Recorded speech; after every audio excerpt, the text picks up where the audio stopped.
지난 주일에는 여호와와 함께하고 그를 찾는 자에게 여호와께서도 같이 해주시고 또 그들을 찾아주실 것에 대해서 말씀을 드렸습니다.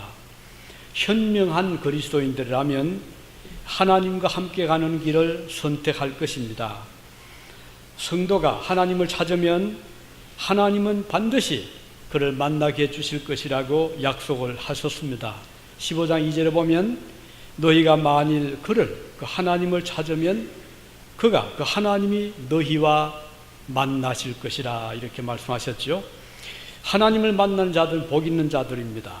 하나님은 그를 만나는 자들에게 모든 필요한 것을 공급해 주시기 때문입니다.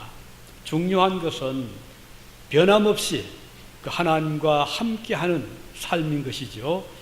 에노가 아시잖아요. 300년 동안 하나님과 동행을 하다가 하나님이 부르실 때 그는 하늘나라로 올라갔다고 했습니다.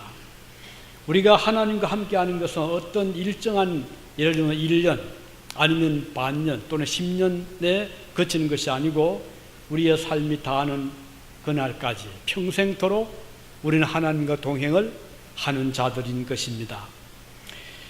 도중에 하나님과 함께하는 삶을 포기하는 경우도 있잖아요. 여러 가지 시험에 빠진다거나 낙심한다거나 또 믿음이 식어지면 하나님과 동행을 하는 삶을 살다가도 중도에 거칠 수가 있습니다. 이것은 참 슬픈 일이죠.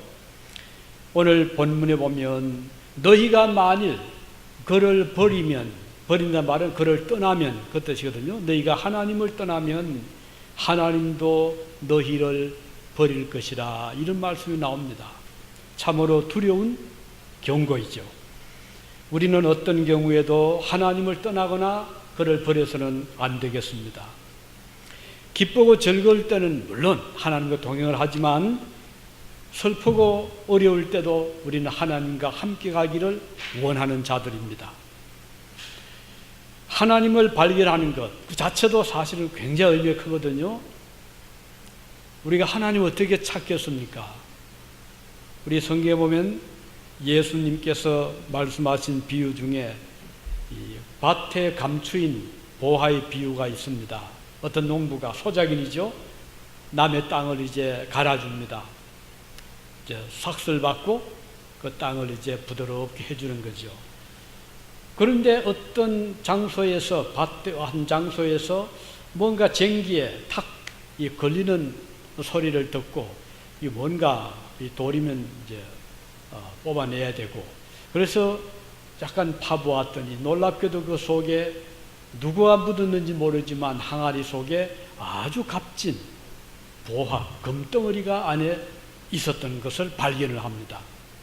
농부가 얼마나 눈이 번쩍 떠 있겠습니까? 자, 이거를 아무도 본 사람도 없고 가져도 되겠지만 만일에 나중에라도 밭 주인이 안다면 이게 또 문제가 될 거다. 그래서 농부는 고심을 합니다.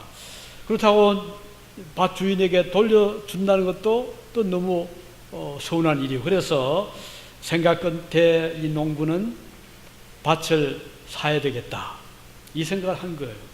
정당한 값을 주고 밭을 산 다음에 그리고 언젠가 때가 되면 그 보화를 가져야 되겠다 생각하고 이제 밭 주인을 만나서 이야기를 했죠. 주인님, 제가 그 밭이 필요한데 저에게 팔 수 없습니까? 근데 주인은 뭐 그 밭 외에도 더 좋은 밭이 많이 있는데 이거 사주는 게 고맙단 말이죠. 그래서 그러면 자네가 산다면 기꺼이 팔지 이렇게 해서 흥정을 하고 밭을 사게 됩니다.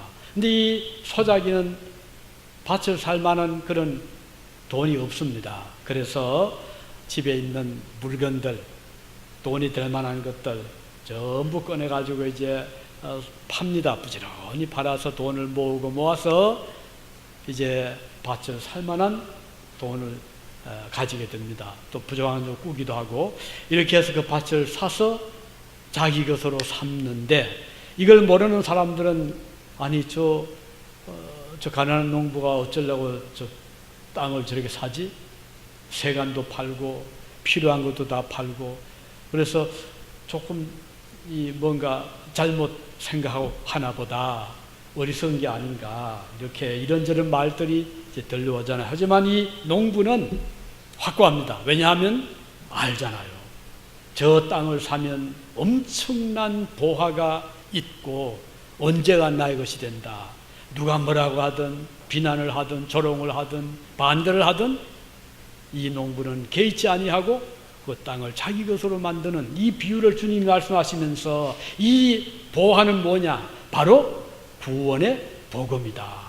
우리가 하나님을 몰랐고 그리스도를 몰랐고 구원을 몰랐고 우리가 죄인됨을 몰랐을 때는 그 가치를 모릅니다. 그러나 어느 날 하나님을 발견하고 그리스도의 사랑을, 주님의 십자가를, 죽음과 부활과 성천의 하늘 소망을 우리가 발견하게 되었을 때 이것은 마치 땅속에 묻힌 보화를 찾은 농부의 기쁨처럼 구원받은 성도의 마음속에는 그 기쁨과 그 감화가, 그 감동이 얼마나 큰가 하는 것을 주님은 이 감추인 밭의 보화를 통해서 잘 말씀해 주셨습니다. 이렇게 우리가 하나님을 발견하면 그를 떠날 수가 없죠. 이 좋으신 하나님, 이 위대하신 하나님의 사랑을 우리가 안 이상 어떻게 놓칠 수가 있겠습니까? 오늘 본문에 보면 이제 아사왕, 우리가 지난주도 말씀드렸죠. 아사왕이 처음에 저기한 다음에는 우상을 제거하고 산당을 없애하고 주상을 깨뜨리고 박살을 내고 그리고 아세라상을 찍어버리는 그런 일을 했고, 그뿐 아니라 하나님 율법을 부지런히 백성들에게 가르쳐서 율법을 지키게 했잖아요. 하나님이 기뻐하셔서 아사왕과 그 나라에 복을 주어서 나라가 점점 부유하게 됩니다. 그런데 문제는 나라가 안정이 되고 부유하게 되고 평안이 오자 그만 긴장을 풀고 믿음이 식어지고 해이해지기 시작합니다. 그래서 마침내 10년이 지나고 20년이 지나고 30년이 지났을 때 아사왕 마음속에는 많은 믿음이 그만 사라지게 됩니다. 이게 우리가 경계해야 될 일입니다. 우리가 하나님의 복을 받고 안정이 되면, 잘 살게 되면 더 겸손해야 되고 더 감사가 넘쳐야 되고 주님을 더 가까이 해야 되는데 많은 사람들 그러지 못하고 반대로 갑니다. 어려울 때는 주님 앞에 무릎 꿇고 겸손하게 기도하던 성도가 어려운 형편이 풀려지고 하나님 복을 받고 모든 일이 형통하게 될 때 자기도 모르게 믿음이 자꾸 식어지고 마음속에는 자만하게 되고 교만하게 되고 하나님과는 멀어지고 세속화되고 세상을 사랑하게 되는 이 지상의 삶을 가장 큰 복으로 잘못 알게 되는 이런 잘못된 경우들이 오늘도 많거든요. 아사가 그랬습니다. 36년째가 되었을 때 북쪽 이스라엘이 이 아사왕이 통치하던 유대를 남쪽을 공격을 합니다. 아사가 깜짝 놀랐어요. 그동안 이런 일이 없었잖아요. 그동안 하나님의 도우심으로 나라가 안정이 되다 보니까 전쟁이 없었는데 예기치 못하게 전쟁이 일어났습니다. 그래서 아사가 깜짝 놀랍니다. 믿음은 이제 없고 전 같으면 어떻게 했겠죠? 하나님 앞에 간절히 구했을 것입니다. 그러나 그 믿음이 아사를 떠났어요. 아사가 눈에 띄는 것은 하나님은 보이지 않고 옆에 있는 아람 나라, 수리아 나라의 강력한 군대 그리고 마병, 병거들을 그가 기억을 하면서 아람 나라의 도움을 요청하자 이 생각을 한 거예요.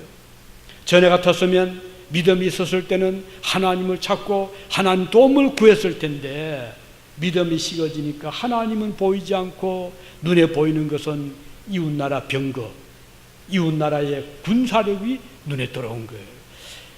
성도의 믿음이 식어지면 그렇습니다. 하나님보다 세상을 바라보게 되고 권력을 의지하려 하고 검력을 의지하려 하고 세상을 의지하려 하는 것이 인간들의 죄인들의 약점인 것입니다. 그래서 아사왕이 도움을 요청하고 싶은데 그냥 가서 도와달라고 하면 도와줄 리가 있나요? 그러니까 또 인간적인 방법을 또 생각합니다. 그러면 조공을 많이 바치자. 대국이니까. 그래서 아사왕은 성전, 하나님의 성전 곳간에 그동안 잘 보관했던 금과 은과 값이 나가는 것들을 딱 끄집어내서 잔뜩 쌓아둡니다. 야, 이 정도면 될까? 더 해야 되겠지. 자기 왕궁에 쌓아두었던 곳간에 금, 은, 보화를 또 끄집어내가지고 잔뜩 쌓아서 낙타마다 잔뜩 실려가지고 아람 왕에게 조공을 바치면서 도움을 요청한 겁니다. 왕이여, 우리를 도와주십시오. 지금 우리가 전쟁에 휘말려 있습니다. 그러니까 아람 왕 베나다시 보니까 얼마나 그 좋은 일이에요. 엄청난 지금 보화가 막 들어왔잖아요. 그래서 군대를 파견을 하는데 어디로 보내는 거 아니?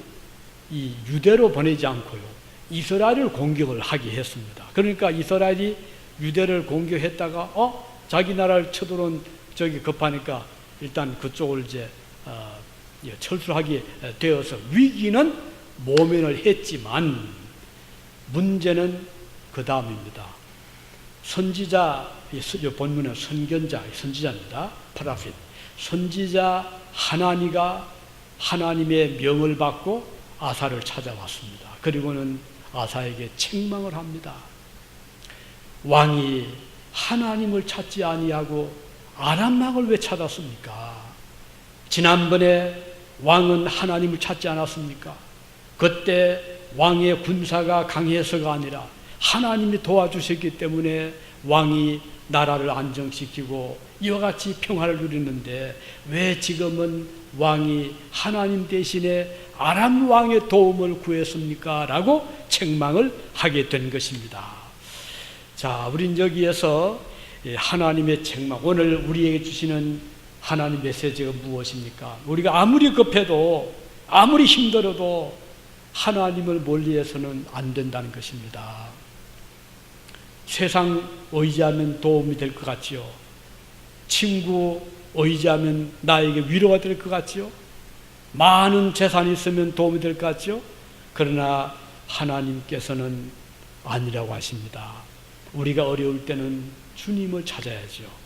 하나님께 무릎 꿇고 주님의 도움을 구하면, 우리 하나님은 없는 중에 있는 자를 부끄럽게 하신 하나님이잖아요. 약한 자를 통해서 강한 자를 부끄럽게 하시는 하나님이신데 우린 이것을 다 잊어버리니까 세상을 의지하려 하고 힘 있는 자가 없는가, 권력을 찾으려 하고 이렇게 되고 말거든요. 우리는 오늘 이 말씀을 통해서 하나님을 찾는 자가 되자. 하나님을 멀리하지 말자. 아무리 우리가 형편이 쭉 트이고 아무리 우리가 많은 것을 소유하더라도 결코 하나님을 잊어서 안 된다는 사실을 기억하시기 바랍니다. 가난할 때만 주님을 찾아서 안 되죠. 성공했을 때 주님을 버려서 안 되죠. 가난하든 성공하든 또 부유하든 우리는 끊임없이 주님 앞에 겸손한 자들이 되어야 될 것입니다. 이것이 오늘 우리에게 주시는 하나님의 메시지고, 다음은 그러면 두 번째 메시지는 무엇입니까? 9절에 보면요, 여호와의 눈은 온 땅을 두루 감찰하신다는 말씀을 전해줍니다. 하나님의 눈이 온 땅을 두루 살핀다. 동서남북 할 것 없이 왜 하나님 눈이 번뜩이면서 이곳저곳을 살피는가요?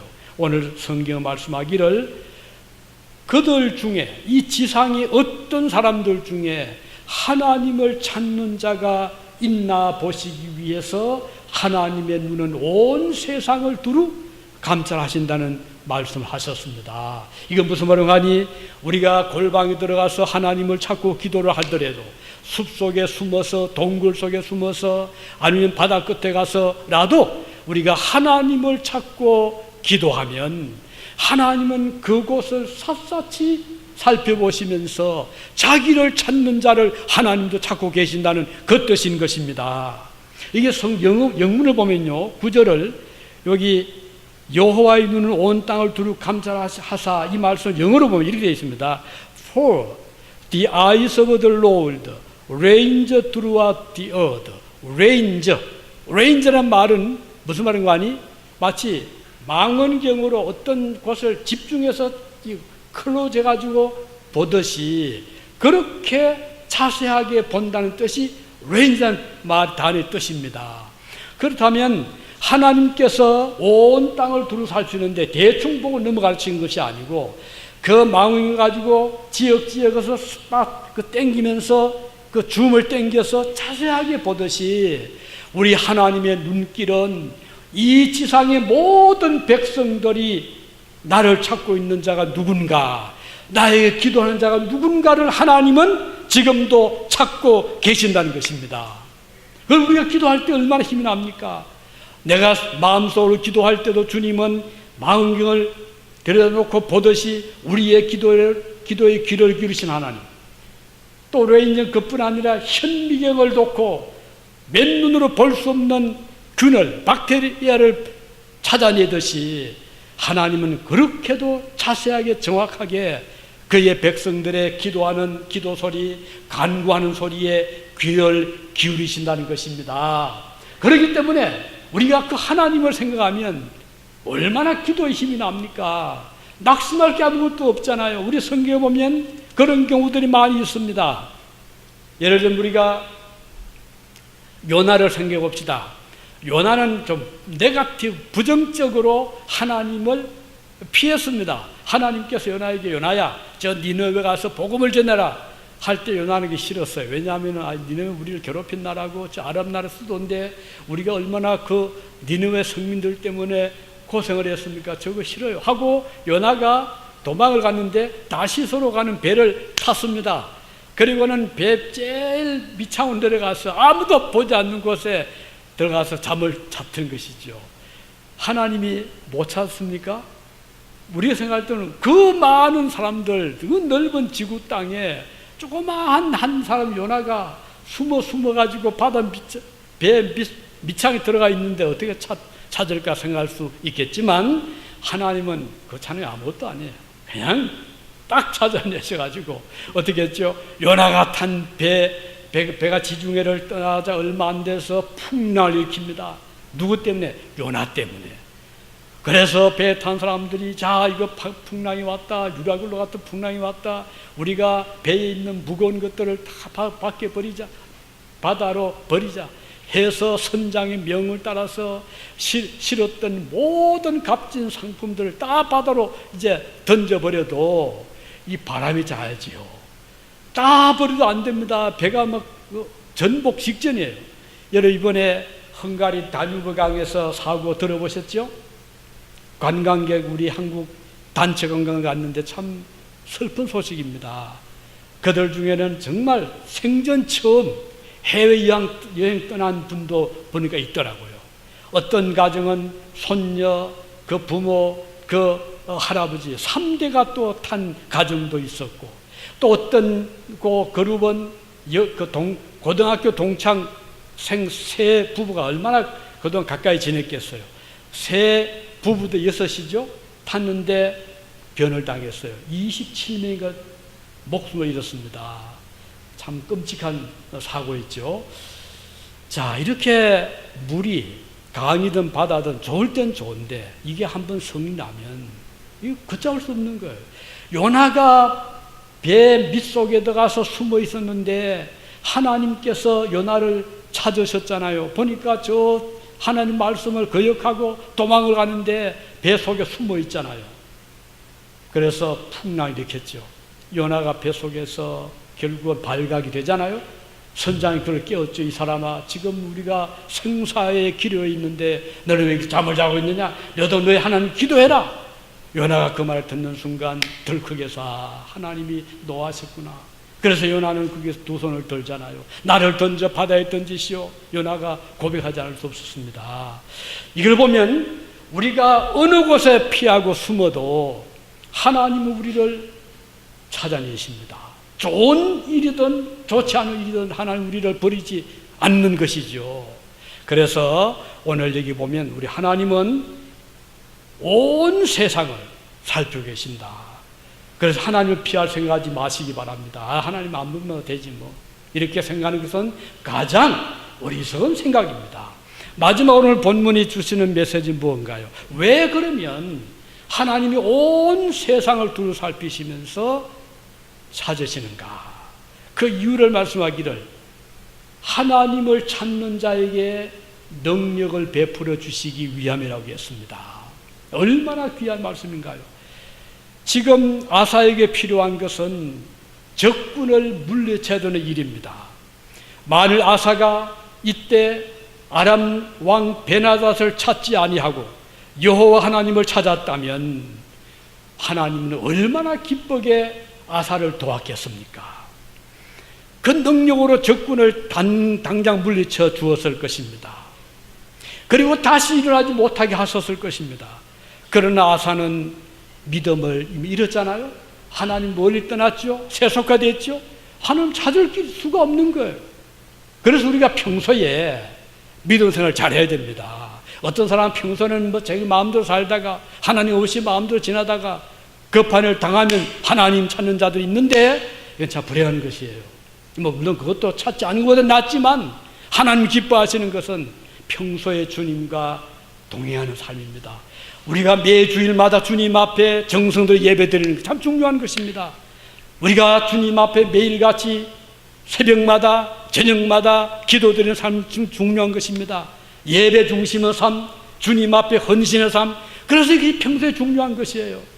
많은 사람들이 평소에는 얼마나 등한해 하잖아요. 하나님을 멀리하고 세속화된 생활, 자기 욕심 교만 중에 살다가 어떤 어린이를 딱 당하면 그때 가서 하나님 찾으려니 찾을 수 있어야지. 기도를 해봤어야지. 하나님과 부르짖어 봤어야지. 그래서 오늘 여기 아사는 이 난국을 당해서 하나님을 찾지 못하고 눈에 딱 들어오는 것이 이웃나라 강대국 아람이다. 우리를 도와주겠지. 이렇게 생각을 하게 된 것입니다. 그런데 아사의 그 아람의 도움이 어땠습니까? 결국은 떠났어요. 결국은 이 조공만 받고 그리고 이권 챙기고 떠나버린 겁니다. 이게 세상 도움이에요. 인간들 도움은 그런 것입니다. 반짝 도움을 주는 것 같지만 언젠가 사라지고 없어요. 그러나 하나님의 도움은 그렇지 않습니다. 계속적인 도움, 끝까지 도와주심, 그리고 버리지 아니하심, 이것이 인간의 도움과 하나님의 도움과의 큰 차이인 것입니다. 자, 하나님은 어떤 대가를 바라시나요? 아람 왕 베나닷에게 준 것처럼 금관을 갖다 바쳐야 주님이 도우시나요? 아닙니다. 우리가 주님 앞에 연보하고 예물 드리는 것은 도움을 받기 위한 공이 아닙니다. 이것은 주님의 은혜에 대한 감사요. 주님 앞에 드리는 우리의 정성이고 감사의 표현이지, 이걸 드림으로 우리가 하나님께 무슨 조공을 바치듯이 아닌 것이죠. 그래서 성경에 보면 하나님은 주님께 드리는 물질의 양을 중시하는 것이 아니라 그의 정성, 그의 마음을 귀하게 보시는 거예요. 예수님 당시에 많은 사람들이 성전에 왔잖아요. 바리새인들도 오고 서기관들도 오고 제사장들도 오고 부자도 오고 가난자도 왔는데 주님이 연보함에 돈 넣는 것을 보시더니 어떤 가난한 여인이 가진 것이 없으니까 랩돈, 가장 적은, 우리 미국 같으면은 센터, 한국 같으면 원 단위가 아니겠어요? 그 있는 거 다 꺼내서 연보를 넣으면서도 좀 부끄러우니까 부끄러워하는 그런 모습을 보시면서 주님이 제자들이 말씀했죠. 이 많은 사람들 중에 저 여인의 연보가 가장 많은 연보다. 주님 말씀하셨습니다. 하나님 앞에 드리는 것이 우리의 정성입니다. 우리가 최선을 다하고 주님 앞에 우리의 모든 것을 드리면 하나님 것을 귀하게 보시는 것이지, 엄청난 돈을 드려야 주님이 기뻐하신다? 그건 아닌 것이죠. 땅을 팔아서 드렸지만 아내의 삽비라는 책망을 받았잖아요. 그 많은 돈을 드렸지만, 그러나 적은 랩돈을 드렸던 이 여인은 주님께 칭찬을 받았던 것입니다. 자, 우리가 이 말씀을 통해서 하나님이 능력을 베풀어 주신 누구에게? 자기를 찾는 자들에게, 주님을 부르는 자, 주님께 기도하는 자, 주의 도움을 구하는 자들에게 하나님은 은혜를 베풀어 주시는데, 예를 들어 볼까요? 다윗의 예를 볼 수 있죠. 다윗은 소년이었습니다. 전쟁의 경험이 전혀 없었어요. 무기도 없었는데 전쟁터에 갔잖아요. 형들에게 아버지의 심부름을 받고 음식을 싸주기 위해서 도시락을 싸가지고 전쟁터에 갔는데, 가보니까 저쪽에 상대국은 골리앗이라는 거대한 장군이 버티고 서 있는데 이쪽 유대 나라는 이건 뭐 오합지졸이에요. 전부 숨어가지고 벌벌 떨고 있는 거예요. 형들도 마찬가지. 그래서 다윗이 그 마음속에 의문이 난 겁니다. 아니, 우리는 하나님 백성인데, 우리는 여호와의 백성인데 저 이방 나라 장군 앞에 저렇게 떨 수가 있느냐. 이것을 보면 다윗이 참 순수한 믿음이었거든요. 그래서 다윗이 왕에게, 사울에게 요청했죠. 임금님, 제가 나가 싸우겠습니다. 아니, 아무도 지금 나서지 못해. 왜? 나가면 질 게 뻔하잖아요. 그러니까 아무도 못 나가는데, 조금 소년이 와 자기 싸우겠다 하니까 사울이 처음에는 얘가 제정신이 아닌가 하고서, 안 된다, 너는 안 된다. 한마디로 거절을 했지만 다윗은 진지했습니다. 버티면서, 임금님, 저를 보내주십시오. 저와 함께 하시는 하나님을 저는 의지합니다. 그러니까 이 왕도 어쩔 수 없어서, 그래, 그러면 이 옷을, 갑옷을 입어라. 자기 입고 있던, 왕이 입고 있던 갑옷을 벗어주니 이게 뭐 질질 끌리잖아요. 그리고 차고 있던 칼을 주면서, 자, 이 칼 가지고 나가봐. 칼을, 이게 워낙 크잖아요. 다윗이, 임금님, 저 이거 필요 없습니다 라고 다 놓고, 그거 가지고 간 것을 평소에 양을 칠 때 일이나 넉 대나 짐승이 오면, 사자가 오면 그 물리치기 위해서 던지던 그 물맷돌 있잖아요. 조약돌입니다. 이거 한 100개 주머니 넣고 나간 겁니다. 그러니까 이 골리앗이 보니까 기가 차잖아요. 아니, 저게 조그만 소년이 뭐하러 나와 싸우겠다고 나와? 네가 나를 놀리느냐? 이 골리앗이 화를 내는 겁니다. 그때 다윗이 한 말 겁니다. 너는, 골리앗, 너는 칼과 창과 활을 의지하지만 나는 만군 하나님 여호와 이름으로 나간다 라는 것이 다윗의 큰 대답이었어요. 그리고는 가까이 가자 돌을 던졌는데, 그 돌이 참, 이게 하나님 능력이죠. 그게 아주 정확하게 골리앗 장군의 그 정수리, 급소입니다. 급소를 갖다 친 겁니다. 그 다윗이 던진 돌이. 이게 우연이겠습니까? 골리앗은 싸움 한 번 해보지 못하고 벌렁 넘어져 버렸습니다. 그래서 다윗이 일방계의 승리를 거두었잖아요. 여기서 보여주는 것은 하나님은 자기를 의지하고 자기를 찾는 자에게 능력을 베풀어 주신다는 것이에요. 우리가 주님을 의지하는 자들이 돼야 되지, 사람 의지하지 말자는 거예요. 그래서 저는 적은 교회지만 감사한 것은, 그래서 우리는 더 주님을 의지하는 거예요. 만우리 교회가 몇천 명, 몇만 명 되는 대형 교회라면 뭐 꼭 그렇게 안 해도 뭐 그래도 안 되지만, 그런 생각할 수 있잖아요. 아, 우리 교회 교인이 많고 구역이 수백 구역이 되니까, 사실 큰 교회야 구역장마다 몇백 명씩이거든요. 장로님들이 몇백 명 들으니까 이건 뭐 말 떨어지면 그대로 떨어지는 거예요. 가끔 우리 황금사님 말씀하시는데, 그 아우분이, 동생분이 캘리포니아의 큰 교회에 그 부목으로 있잖아요. 근데 그 교회 사정을 잘 알죠. 그 원목이 어느 날 갑자기, 내가 지금 소련에 러시아 선교를 가야 되는데 선교 자금 $50,000 필요합니다 하면 장로님들이 적극 전화가지고 탁탁 가져온다는 거예요. 큰 교회는 그럴 수 있죠. 적은 교회는 50,000불 고사하고 500불을 구하려고 그래도 이건 뭐 얼마나 고민해야 되잖아요. 그런데 그래서 우리는 하나님 의지하는 거예요. 이 세상에 50,000불 없어도 좋습니다. 500불 없어도 좋아요. 우리에게는 의지할 수 있는 하나님이 계시잖아요. 그리고 하나님 의지하고 구하는 거예요. 하나님께서 그를 찾는 자에게 능력을 베풀어 주신다고 말씀했잖아요. 그래서 우리 하나님 의지하면서 이 험난한 세상을 살아가기를 원하는 것입니다. 로마서 8장 31절에 보면 바울이 이런 말을 했죠. 그런즉 이에 대해 우리가 무슨 말 하려면, 만일 하나님이 우리를 위하시면 누가 우리를 대적하리요? 아멘입니다. 하나님 우리와 함께 하시면, 우리를 위하시면 어떤 사탄도, 세상의 세력도, 어떤 인간의 능력도 우리를 이길 수가 없는 것이죠. 하나님께서 우리와 함께 하시면 이 세상에 두려울 것은 아무것도 없습니다. 어떤 대적의 세력 앞에서도 강하고 담대하게 되는 힘을 하나님이 주시기 때문입니다. 바다의 힘, 강의 위험, 강도의 위험, 사단의 대적도 우리는 능히 물리칠 수가 있는 것입니다. 질병, 우리 두려워하지 않습니다. 병약함, 두려워하지 않습니다. 가난, 두려워하지 않습니다. 이 세상의 권력, 우리는 두려워하지 않는 것입니다. 다니엘과 세 친구들 보세요. 포로들이었잖아요. 무슨 빽이 있어요? 어린 나이에 붙잡혀 갔잖아요. 부모들과 같이 갔을 수도 있고 아니면 혀를 단신으로 끌려갔을 수 있는데 이제 왕궁에서 이들을 키워가지고 좀 나라를 좀 어떻게 잘 이 사람들 통해서 유대를 좀 통치하기 위해서 그랬겠죠? 그래서 이제 이들에게 먹을 것을 주고 이들에게 입을 의복을 주면서 키웁니다. 그런데 그 주는 음식이 아주 진미, 아주 좋은, 온갖 좋은 음식이긴 한데 문제는 이것이 제물이었다는 거예요. 자기들 섬기는 신 앞에 먼저 갖다 제물로 드린 다음에 그걸 가져와서 먹도록 주는 거예요.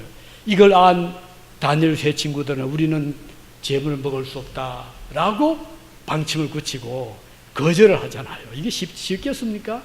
그 포로된 그런 주제에 그러니까 이들을 담당하고 있던 신하들이 이게 걱정이 된 거예요. 자주 안 먹고 배고파 병들면 자기들이 책임을 그래서 억지로 먹여야 되는데 한사코 안 먹는 거예요. 그럼 어떻게 하겠어요? 그때 다니엘과 세 친구들이 말했죠. 우리에게 이 음식을 강요하지 마십시오. 우리가 먹지 않고 채식을 하겠습니다. 열흘 정도 지난 다음에 채식을 먹은 우리 얼굴하고 이 고기를 먹은 다른 친구들의 얼굴과 비교를 해서 그때만 우리 얼굴에 초췌하거나 우리가 병들거나 하면 그때는 마음대로 하세요. 그러나 우리는 열흘 동안 테스트를 할 동안이라도 억지로 우리에게 먹게 하지 마세요. 그래서 뭐 어떻게 하겠습니까?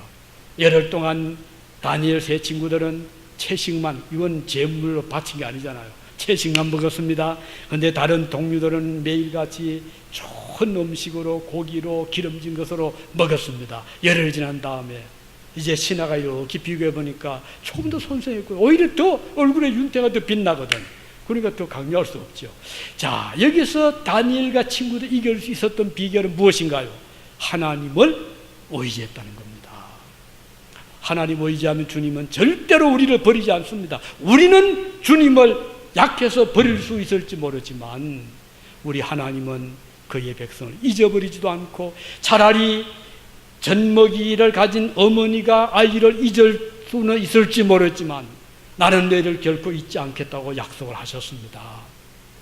그러므로 오늘 저와 여러분은 하나님을 찾읍시다. 하나님을 우리가 의지합시다. 하나님은 결코 우리를 버리지 않고 우리를 향해서 능력을 베풀어 주신다고 하셨습니다.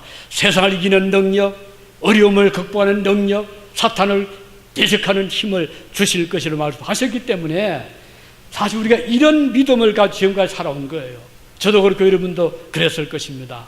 그런 많은 손님들 우리가 대접할 때도 행사를 할 때도 어떤 분들은 걱정을 많이 옆에서 했죠. 이해는 합니다. 하지만 우리 마음속에는 우리는 주님을 의지합니다. 주님을 바라봅니다. 주님의 능력을 우리는 믿습니다. 그 믿음 가지고 우리가 지금까지 이 교회를 섬겨왔던 것이고 또 앞으로도 섬길 것입니다.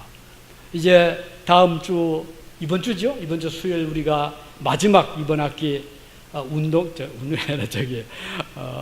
대학생 점심 봉사를 하는데 참 우리 감사해요. 2019년도 우리 한 번도 평가 안 되고 자 그게 섬겨왔고 또 이번에도 이제 마지막 여기에 마지막입니다. 우리 교회로서 마지막이긴 하지만 또 그 학교 측에서도 이게 마지막 우리 봉사인데 참 너무 감사합니다. 6월 달에는 우리가 안 해도 뭐 다른 또 교회 있잖아요. 우리 안 해도 할 수 있어요. 뭐 우리가 굳이 안 나서도 되지만 제가 나섰던 것은 우리가 할 수 있기 때문에 우리가 이 기회를 잡을 수 있기 때문에 그래서 이 날짜 우리가 자원을 한 것입니다. 참 너무 감사합니다. 그동안 뭐 그 교회를 거쳐간 뭐 여러 교회들이 있지만 그동안 계속 해온 교회도 있고 우리처럼 또 어떤 교회는 도중에 물러간 교회도 몇 개가 있습니다. 뭐 그 사정이 있었겠죠. 우리는 그래도 주의 은혜로 지금까지 왔고 앞으로 가기를 원하는 것입니다. 그런데 거기에 섬기는 분들 지금은 세상을 떠난 분들이 여러분 되시는데 어떤 분은 40년 동안을 그 학교 앞에 대학생들을 위해서 할아버지 할머니 부부는 40년 동안을 그 일을 꾸준히 하신 분이 있었어요. 수요일만 되면 그분들은 쿠키를 굽고 또 나와서 그 설거지를 하고 그 일을 쭉 40년 전이니까 젊을 때 아니었겠어요? 세상 떠나기 직전까지 몸이 말을 듣지 않을 때까지 섬기다 가신 분들 기억하고 있습니다. 우리가 주님을 섬기는 것은 기한이 없어요. 주님의 법은 은퇴가 없잖아요. 하나님 앞에 은퇴가 있나요? 없습니다. 이 세상에서야 뭐 직장에서 뭐 몇 세 은퇴하지만 하나님 일꾼들은 은퇴가 없습니다. 우리가 주님 부름 받을 때까지는 이 길을 달려가야 됩니다. 최선을 다해야 되죠. 그러면 하나님이 능력을 베풀어 주신다고 말씀하셨습니다. 이런 능력이 우리 중앙교회에 함께 하시고 여러분에게 같이 하시기를 바랍니다. 기도하시겠습니다.